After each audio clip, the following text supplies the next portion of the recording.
Shalom House, when did that concept come in? The addiction is just the mask that helps them to cope and to live life. 2012, I just spent 2.5 years doing all this voluntary stuff, and I drove past Bandy Up Women's Prison. There was a house for sale, and I owned my own house. I was living around the corner. My wife was running a gardening business. And I went and looked at this house, and I thought, oh, maybe I could just buy my own house and put fellas in it and just do it my way. So I bought this house. I started with a few fellas. How did you get those people in the first place? I was like the Pied Piper. I don't advertise. I've never advertised. I just started discipling people. I call it discipling. And they just kept coming. They just keep coming. Back in 1999, I was, like I say, I was doing 16 days, no sleep, looping out. But I remember I was walking down Savannah's along the coast, and I walked in the caravan park, and this old dude there, and he had this word Shalom on the caravan. And he made me a cup of coffee, and we had a chat.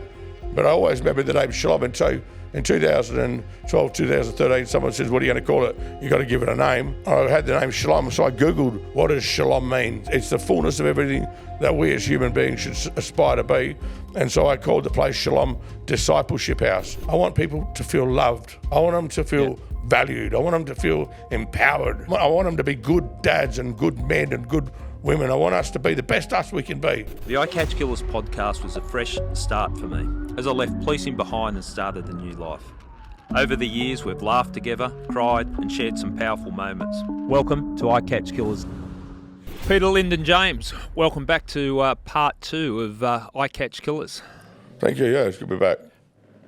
Well, I got to say, in part 1, hearing your story and the way you articulated it in so much detail, you virtually took me on the journey you've been through, and it's pretty heavy what you've been through. For those that didn't hear part 1, Peter told us about his life. There was a lot of pain and problems in his childhood. His parents separated. He ended up in the detention centres from the age of 9, basically, and the whole thing, or the theme I picked up, Peter, the whole time, you just wanted to be loved by your mum or your dad, and you felt like you'd been abandoned, and that put your life on a path that led to drugs, crime, and everything else in between. Yeah. We finished off part 1, and you were talking about this was the moment that after all this time, 26 years of being a slave to your addictions and hating yourself, hating the world, you had an epiphany, I would say. You described meeting 3 random people on one particular afternoon, and all 3 of them steering you towards God and a better life. For whatever reason, that seemed to resonate with you. They got you at the right time. Do you want to take it from there, Peter? Yeah, mate. So basically, after that encounter with 3 people, I ended up getting home, and I said to the missus, I can't do this anymore. And I just grabbed my wife, or grabbed my kids, and jumped in the car, and we drove around. I ended up booking a hotel, and I just wanted to get away from my house and all that crap. And I went to sleep, and I woke up at 3 o'clock in the morning, and I had a dream. In my dream, I heard God tell me, he says, Peter, I've got a plan and a purpose for your life. And I remember just the same feeling I felt when I was 16 in Riverbank. His presence was all over me. I wake my missus up. So I just had a dream from God. She goes, oh, yeah, whatever. That's nice. Rolls over, goes back to sleep. But anyway, when we wake up in the morning, it was a Sunday morning. It was actually September the 11th when the thing happened. And when the towers in America, yeah. But I said to my missus, we've got to go to church. She goes, you what? I said, we've got to go to church. I ain't never been to church. But I got churchified, got dressed up, she got dressed up, got the kids, and we drove around looking for church. And I spent nearly all day looking for church. And every time I pulled into church, I heard this voice, not that one. I went to Fremantle, went to Armidale, went to Goswells, and there was all these different churches, and I didn't know which one was which. And then Morley, I was going up Crimea Street in Morley, and at 4:45, and I heard a voice in my head saying that one. So I walked into this church, parked my car up, walked out the front doors, and the kids went that way, and we went this way, and because they've got this kids church thingamajiggy. And I walked in, the second I walked in, mate, I was shaking, crying, and this preacher was preaching, he says, how dare that uncircumcised Philistine defy the armies of the living God? And I was like, mate. And then he gave this altar call, and for those who want your life to change and come out, and I was up the front and half a second flat. My wife come with me because she didn't want to be left in the seat. But I asked Christ into my heart, and I'm telling you, from that day forward, I changed. I heard his big voice Again, he says, Peter, I want you to give up everything you own and follow me. Oh, my God, I was a mess. I was on bail for handguns, pound of pot, no MDL, drive without a light, all this stuff. I literally went out to Gingin Caravan Park, about an hour and a half out of Perth. I moved in the caravan park. I gave away everything that I owned, all the stuff I bought with drug money and cars and bikes, and I got out of the house and I detoxed myself over probably 2 months. And I'd go down to Perth to go to court, then I'd go back home again. And I just slept, and I wrote my first part of my life down in dot point. And anyway, to fast forward, I ended up having to go back to jail. I got 4 months in prison, went to jail.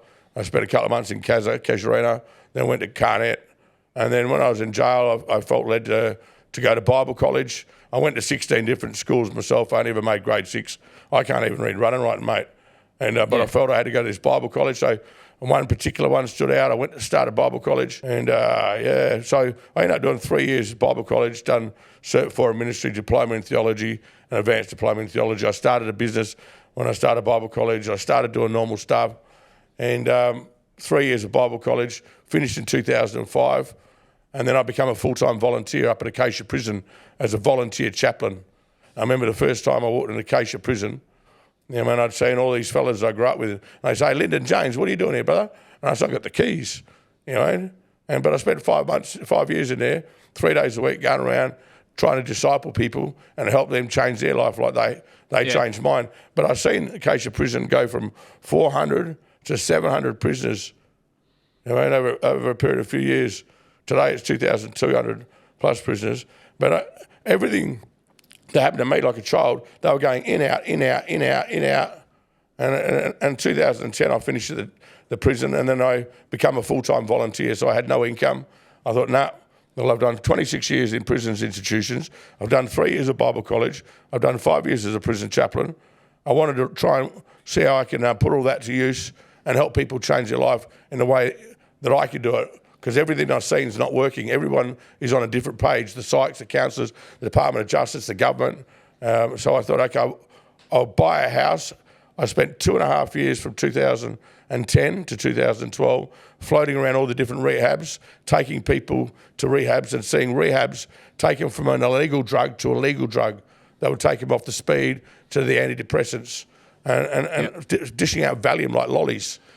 So, Peter, at that time in your life, like you talked the prison, and then your studies, and then as a prison chaplain, and then you wanted to make a difference, and you were going to. We finished off, or we talked a little bit about how to take the prison out of prisoners, about cutting the root off. Were you seeing the addictions, like where you're steering towards? Is that what you wanted to do? You wanted to help people with addiction so you could break that cycle? No, I was trying to work out what the root cause of it is. Why they are like they are. But the addiction is just the mask that helps them to cope and to live life. And so it is the addiction. And so I floated down all these different rehabs. I'd volunteer on the streets. And, I just seen a massive need. I'd take them to these rehabs. And like I said, they'd just take them from an illegal drug to a legal drug. They think the Seropax, the Metazapine, the Valium, the Xanax, and all the stuff would help them, but it doesn't help them. They're addicts. You know what I mean? They want the kick in the chemical. I want to ask this because obviously you've got that lived experience. Do you think taking them from the illegal drugs, putting them on the legal drugs is just masking the problem and setting them up to 200%. Fall back into it? 200%. We're taking heroin addicts off of heroin and we're putting them on methadone or Suboxone and we're chaining them to a chemist and they've got to go to the chemist every day for the $7 dose. We reduce the crime rate, but we're just legally dishing out heroin. Call it Suboxone, right. Call it methadone, where we're legally dishing that out. Their teeth are rotting, their bones, their calcium, their liver, their organs. I mean, there's not one person. I've got 160 people in Shalom that live with me for 1 to 3 years, and not one person is on any medication at all in any way, shape, or form. I've got to take the medication off to deal with the root cause of the issue. Okay, so that's the approach. Okay, Shalom House. When did that concept come in? That you're going to? When did the name come in? When did you decide to? 2012. I just spent 2.5 years doing all this voluntary stuff, and I drove past Bandy Up Women's Prison. There was a house for sale, and I owned my own house. I was living around the corner. My wife was running a gardening business. And I went and looked at this house, and I thought, oh, maybe I could just buy my own house and put fellas in it and just do it my way. You know what I mean? And have a crack at it. And so I bought this house, and I started with a few fellas, and I just started discipling them. But it wasn't until I bought the house, I put the fellas in the house, that I realised that I had to have rules. You know what I mean? No phone, no TV, no learn to work.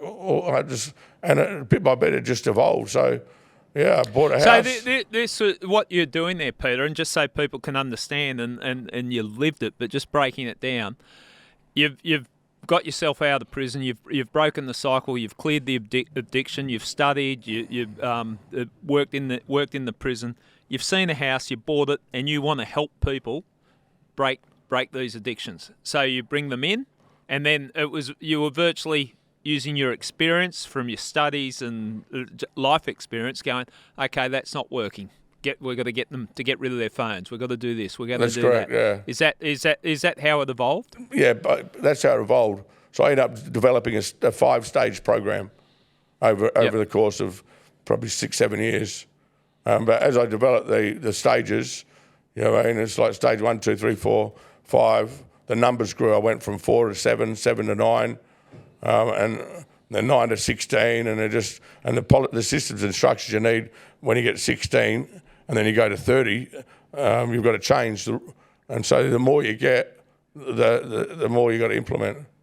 So now it's now it's 13 years later. I've got 160.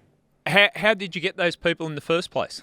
How did those people come to you? I was like the Pied Piper. I don't advertise. I've never advertised. I just started discipling people. I call it discipling, and they just kept coming. They just keep coming.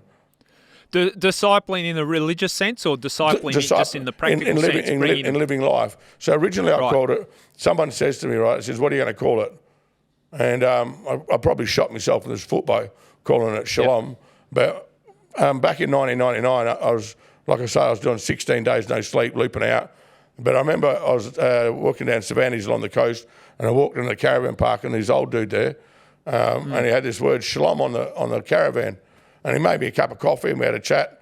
But I always remember the name Shalom. And so in 2012, 2013, someone says, what are you going to call it? You've got to give it a name. I had the name Shalom, so I Googled, you know, as you do it, I Googled what does Shalom mean? It's the fullness of everything that we as human beings should aspire to be. And so I called the place Shalom Discipleship House. And discipleship, it means mentoring. It's coming alongside. And so coming alongside, I had to teach them how to, you take away their coping mechanism, the drugs and the substances, they've got to learn how to communicate, express how they feel, deal with life problems, finances, car, employment, a whole heap of stuff. It's not just a matter of taking away their brains haven't matured properly. My brain didn't mature properly. And so I just disciple people. Okay, so it's a complicated situation, isn't it? And we're speaking to people that would not have any experience that what goes on in these rehab centres. Like, do they just get locked in a room and, the perception is go cold turkey? But it's, there's a lot to be considered. Can you tell us one story? Just, it can be a combination of people that come through your program. Just talk us through the stages that someone goes through when they're trying to break this addiction in Shalom House. Okay, so we don't actually have one program for everybody. Everybody has their own program, individual program. And so the first stage 1, and we put 4 stars next to their name, and they're paired up with another resident.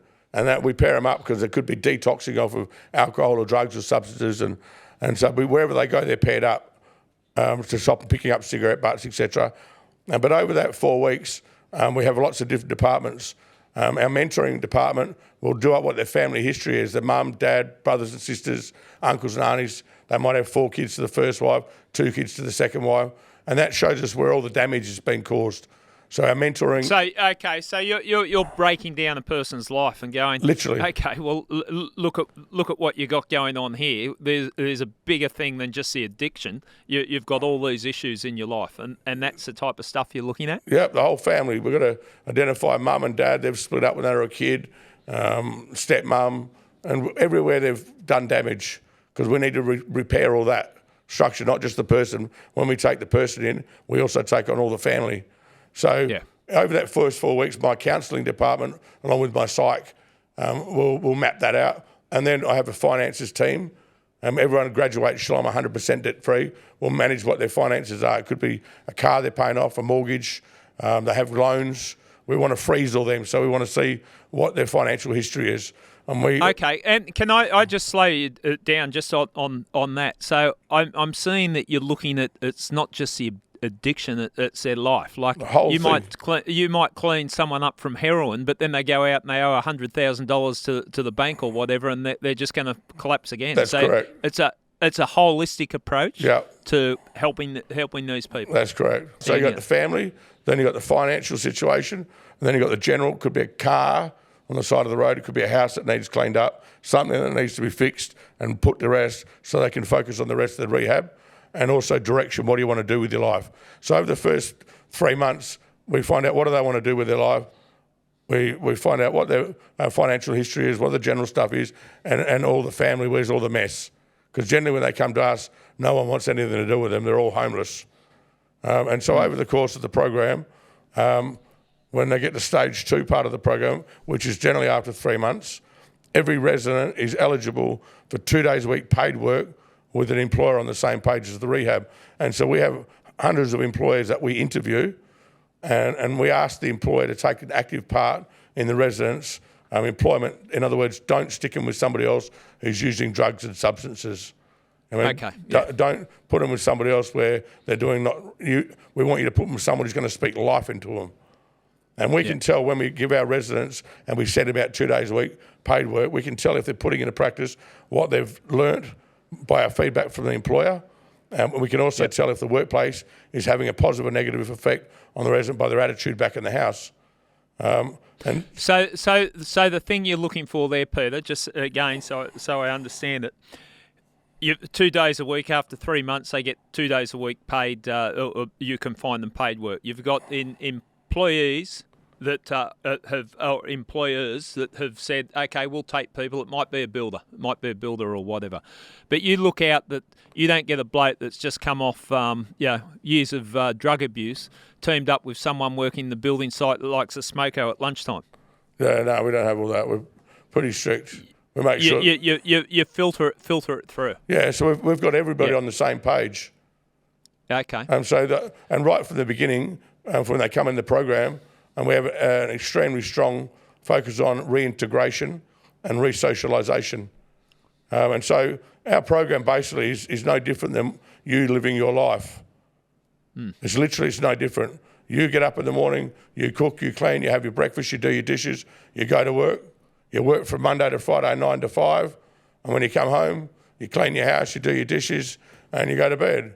And that's our program. We work. We don't sit people in a class and fill all this head knowledge where 90% of it's just study paper. They're not going to work. We actually live life together. And you call it reintegration and resocialisation. Basically, without reintegration and resocialisation, rehabilitation doesn't work.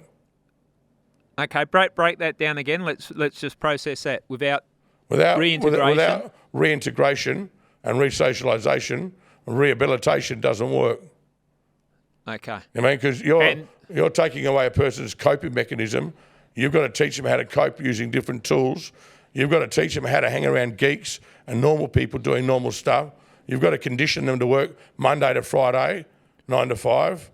You know, and you've got to condition them to do normal activities on Saturdays, like go and kick a ball or play hockey or sports, or even during the week you go soccer. So we've got to do normal stuff Saturdays. Sundays we go to church. Now, we don't go to one particular church. We go to all these different churches.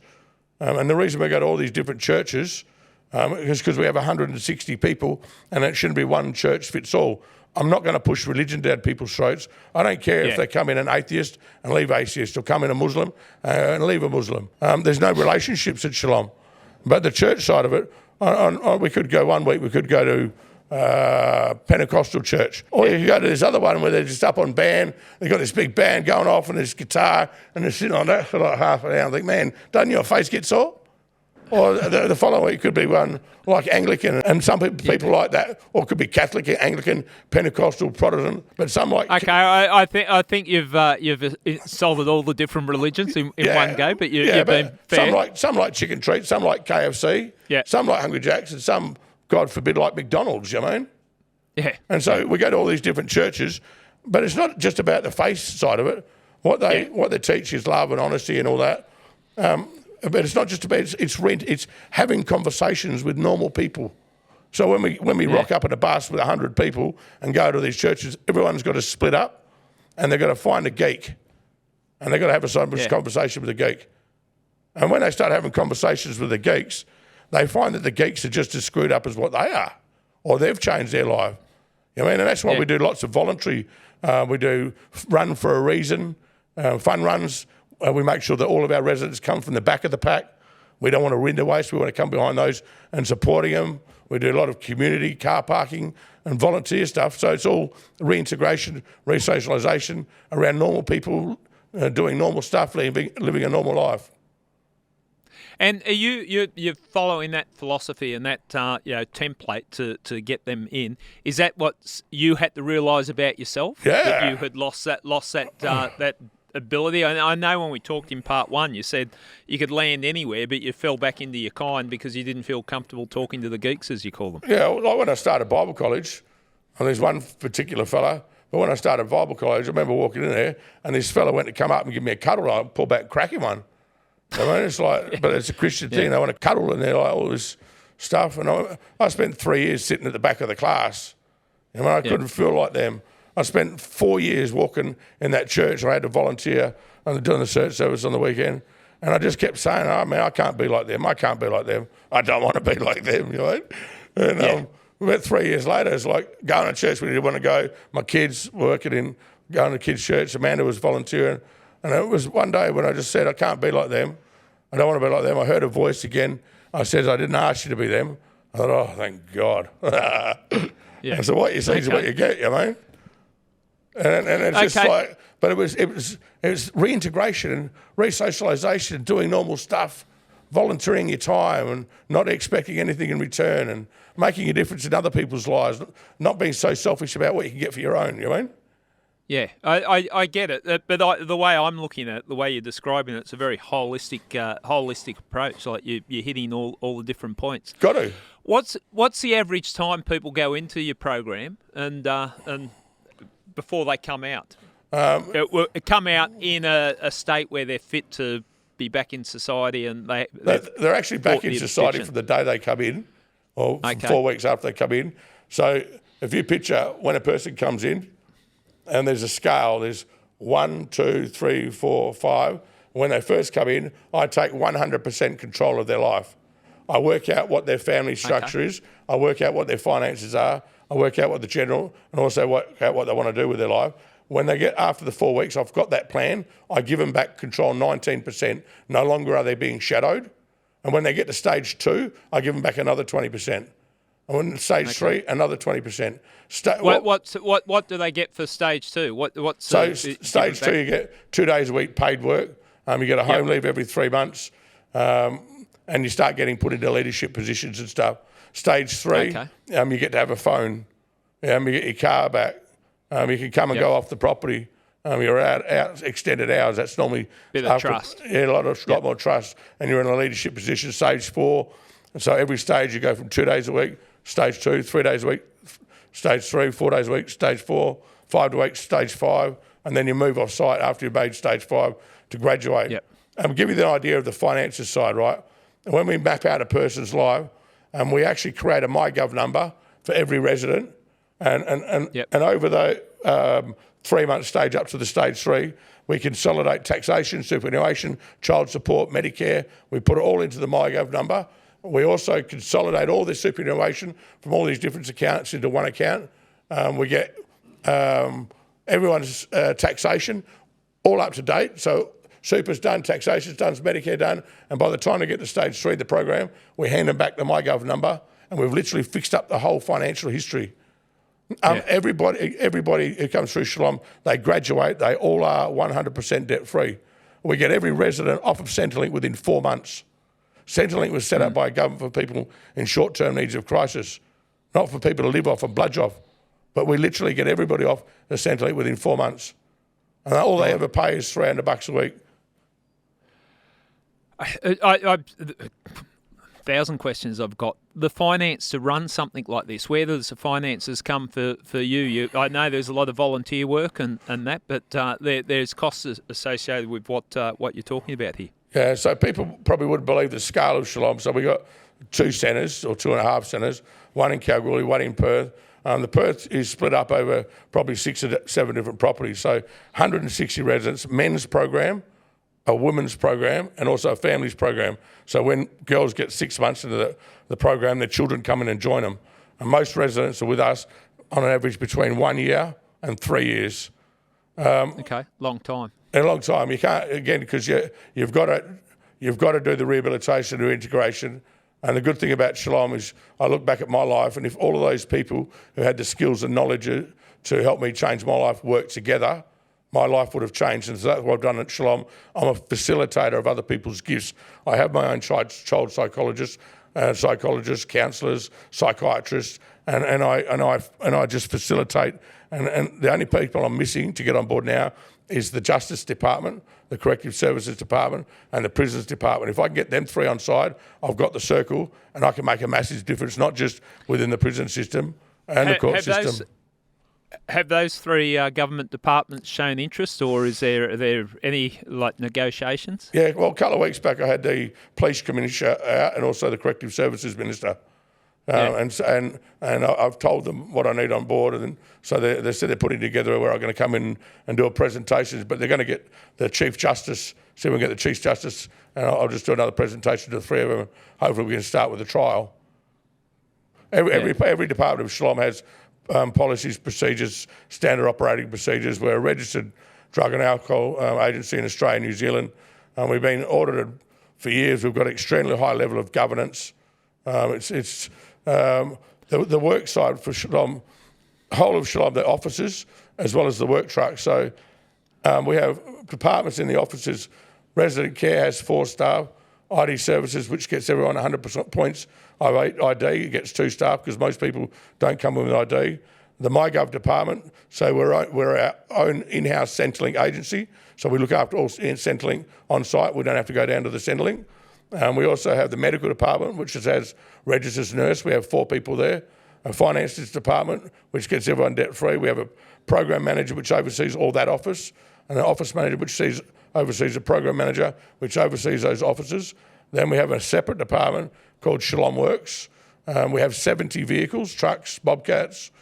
So we have a mechanics business. We have a steel fabrication business, hardscapes, softscapes, fencing, painting, tiling, bobcatting, limestone.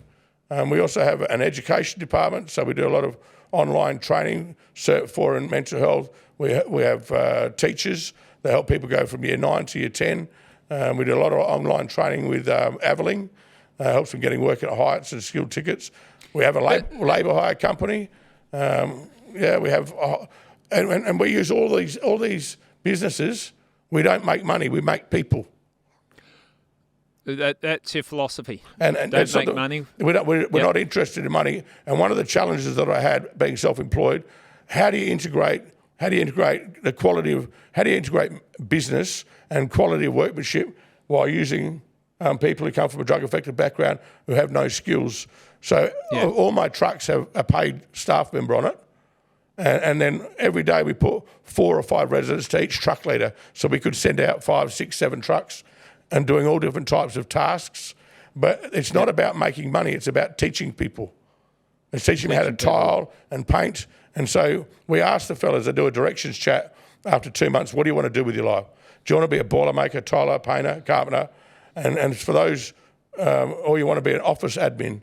And so if you walked into my office now in that resident care, my whole organisation, I'm not joking here, all my staff are residents in the program, or were residents in the program.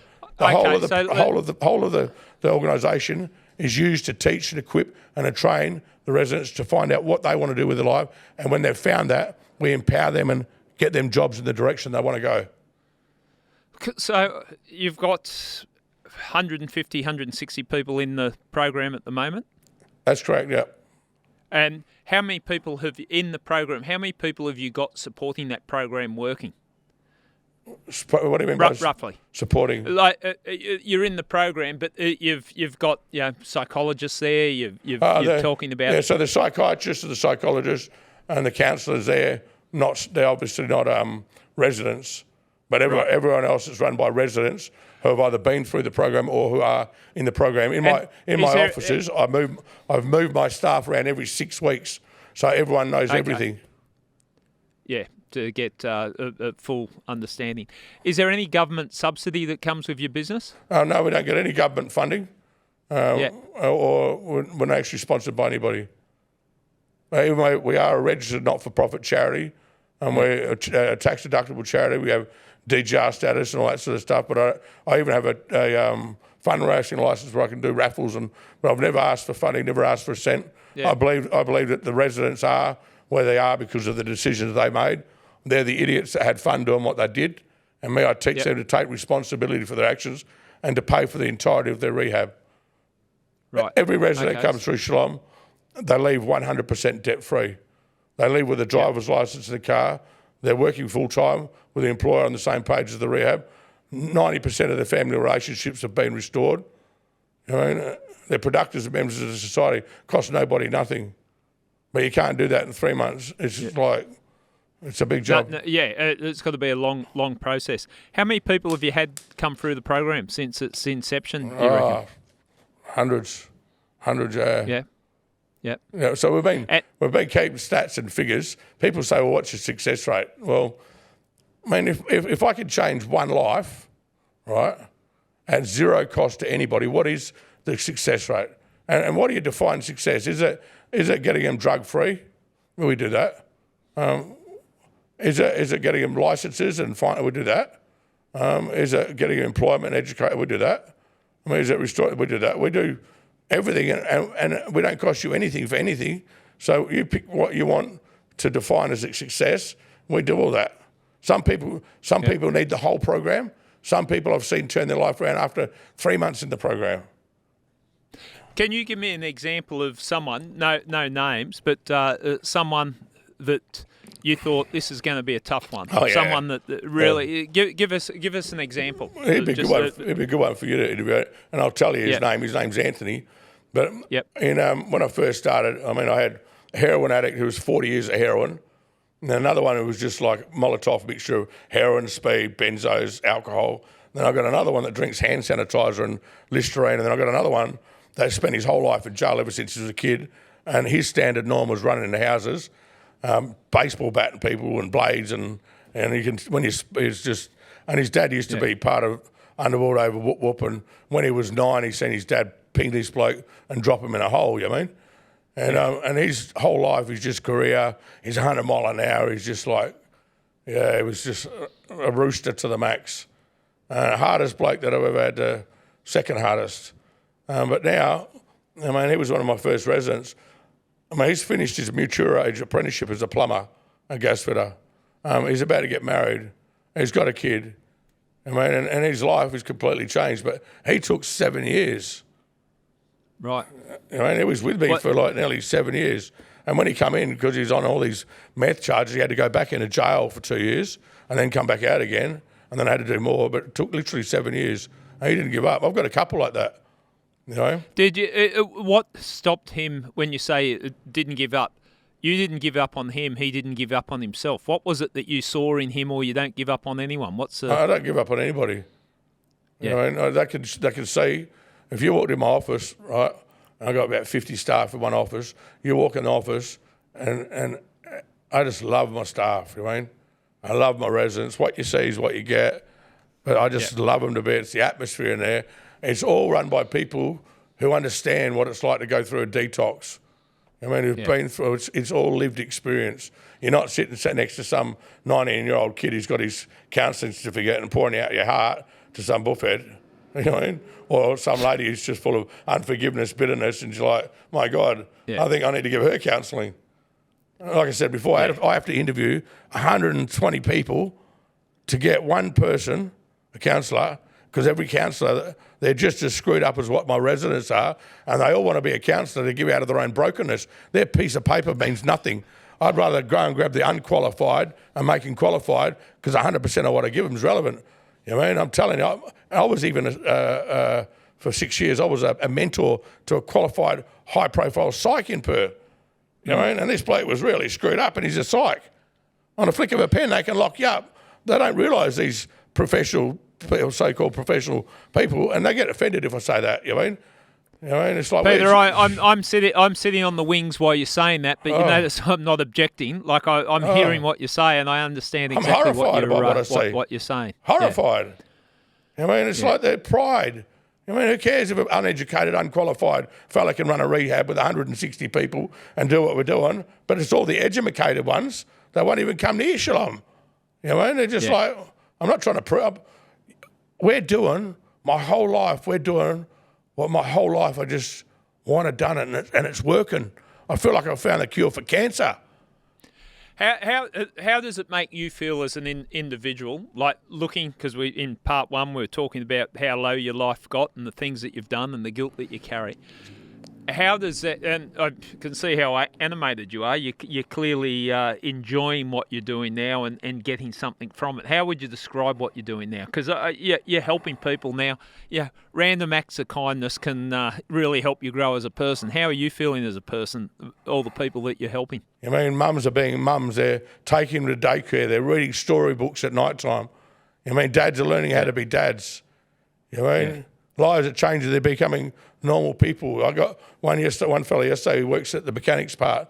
He pulled me over and says, Pete, look at this. His wife sent him a text. And she goes, I couldn't sleep last night. But I want to say I'm sorry for all the times that I've judged you. For all the times that I've never let you lead the home, and for all the times. And she just put her out, and he's just bawling his eyes out. Sorry is a powerful word. We've all made mistakes, you know? Yeah. And just seeing truth and love and apologies and people owning their stuff. You know what I mean? I'm in a system that's working. The rehab system that I volunteered in for 2.5 years is not working how it should be. You know what I mean? There's a lot of people, I mean, and the prison system's definitely not working. Don't start me on the prison system. But I've worked it out. I've got it. You've got the formula. I've got it, turning it around. Yeah. Well, there's a quote, and not a quote, it's from the website, but I want to read this out and get your reaction. That Peter's family is the drug addict, the thief, the adulterer, the rejected, the despised, the people society spurn and dismiss. These are the people cares for. Is that an accurate description of the people? Right on the mark. Mate, if you look back over Shalom's history, when I got up to 13 people, I put in an application to change of use. And I've been going 13 years and I'm still not legal on the right land. But I'm in the Swan Valley. I'm on 10 acres and I put an application in to get a rehab. No one wants a rehab next door to them. And I end up getting caught up in the courts for 5 years. I went 3 times to the State Administrative Tribunal, then the Supreme Court, back to the SAT. We end up winning. But that 5 years, I end up going to 140 people. I've bought a 100-acre property, tried to put on a 100-acre property, but the rich people didn't want the view spoiled. Now I had to sell all these other properties. I've just bought a property, 10 acres, and I've just moved in. I haven't asked permission. You know what I mean? No one wants rehabilitation. They think that I'm going to bring the pimp and the drug addict and they're all scared that I'm going to decrease their property values. Yet, not once in Shalom's history in 10 years, I've never had a police complaint. I've never had the police out to the property. I've never had an ambulance out. You know, we've never had any problems at all in the history of Shalom. No rehab anywhere in Australia can say that. No, well, Peter, I from my background in law enforcement and just knowing the world, like when you're saying that, I'm sitting here thinking it's quite amazing that you've managed to get that sort of response. Yeah, even the police commissioner wrote a letter to the court saying we have never had an issue, had a problem in Shalom in its history, ever. Yeah. And that's because if you're going to live under my house, we've established the culture of what we would like as our standard norm for the rest of our life. I've established the culture of what my whole life ever desired I want people to feel loved. I want them to feel valued. I want them to feel empowered. I want them to be good dads and good men and good women. I want us to be the best us we can be. It's not about religion. It's about being the best you can be. And as you be the best you can be, if you want to tell people about religion, shut your mouth and live it. But as you start being the best you can be, the difference that you used to make in people's lives is completely the opposite. Now people come to us asking for advice. I mean, all these people who come from their backgrounds, they've grown more than their families have grown. Yep. And that's what you want. Be part of the solution, not part of the problem. Ask you a question here, Peter. Like, you've been there. You've seen a lot of people be there. What would you say to people that have hit rock bottom with an addiction? Is there hope for them? Because I would imagine there'd be people, as we speak now, well, not imagine, we know there's people sitting as we're speaking and they're thinking they've got as low can be with their addiction and their life. What would you say to them? What would be your message to them? I know that there's no person on the face of this planet who can't change. You know what I mean? But when you hit the bottom, you got these options. You got your mum, your dad, your brother, your sister. Your brain will never take the hard option. But when you lose all your family members, well, you've got 5 options. You've got mental health hospital, prison, morgue, or rehab. You know what I mean? I know you can change your life. There's no person that I've seen through, whether it be heroin, speed, sex addiction, gambling addiction, anxiety, depression, PTSD, trauma. We take anybody and everybody, and they've all changed. Why can't you change? Yeah. Okay, it's a powerful message. What's your proudest achievement with Shalom? Summing it up. If I said, Peter, what is the thing you're most proud of with what you've done? I'm just proud of all my staff and because my staff are my residents. Our whole place, if you came and if you want to do a video tour, I can run you through a video tour. But it's all run by residents of the program. Some have been there 3 months, 6 months, 12 months, 2 years, but they're all putting back. And their heart is to help other people change their life like their lives have been changed. It's coming alongside each other, learning from those ahead of you, and also grabbing those who come behind. My proudest moment out of my last 20 years is my kids. You know what I mean? I look at my 2 sons, Peter, who's my oldest son, and his wife, Elizabeth. Elizabeth, I actually didn't know your show, but Elizabeth's your number 1 supporter. And she's apparently listening to every podcast, and she asked me if I could mention that. But I look at the way my... Okay, shout out to Elizabeth. Yeah, if you could. Done. Good stuff. She's... Peter, my son, he's CrossFit, he's big beard, he's 28, he's the most perfect dad. Everything that I ever wanted my kids to be, that I wasn't, my sons are fulfilling it. Yeah. Peter and his wife, when they take kids out, everything drops and they spend time with their children. He's kind, caring, he's got integrity, he's others focused, he's just Elizabeth, and that's Elizabeth and Pete. And my other son, Ryan and Lauren, they're both singers, they do wedding, and Peter's an extrovert and Ryan's my children, I'm proud of my children. I'm proud of my children putting back into Shalom and releasing me to do this. My wife, after 30 years, wedding anniversary this year, I've been with her 36 years. She's a Wongan Hills country girl, farmer's daughter, ducks at school, year 12. She'd never done nothing wrong. And then she met me selling drugs at a pub. Mate, I've slept behind her back hundreds of times. I've done all this stuff. I'm proud of my wife to support me. I'm proud of all of us to make it what it is. Yeah, no, it's a beautiful story, and coming from where you started. I'll get in the good books with the wife because there was something else, and I've got it written down here that quoted from your page. I get the privilege to wake up next to my wife on a daily basis, knowing that she still loves me, and that makes my heart flutter. Oh yeah. So send that message out to her because she's put up with a lot with you, Peter. I gaze upon her glory, mate, and I tell her 50 times a week. She looks hot with the different tan legs and all these tan marks on her. She makes my heart flutter, covered in dirt and swinging a chainsaw.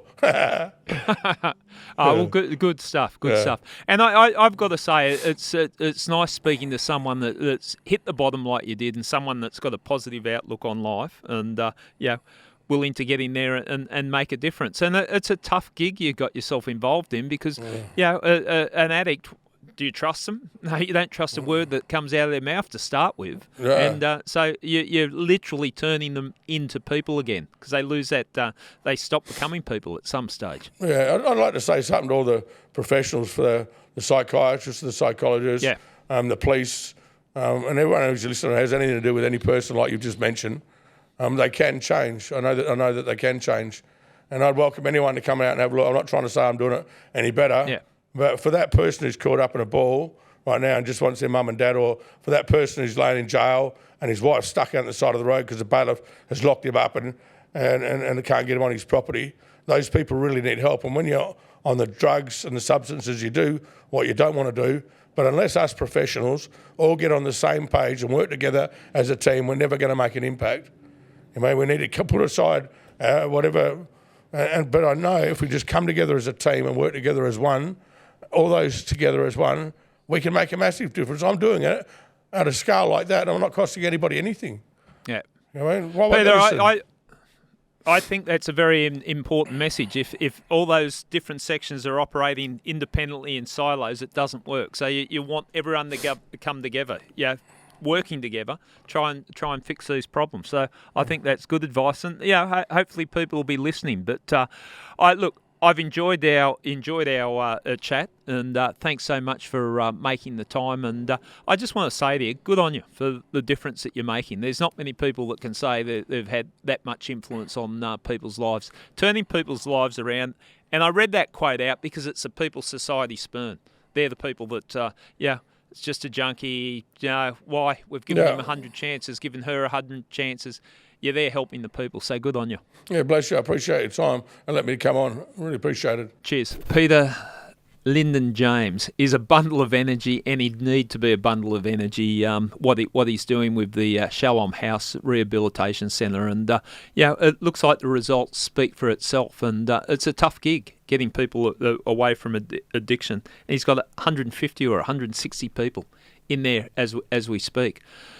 But what also blows me away about Peter is his upbringing, his childhood, and what he went through. You wonder how anyone would turn out when you've been through a childhood like that. And he's just had to let the anger go, and he's turned his life around. And I really found it an enjoyable chat and very interesting what he's doing.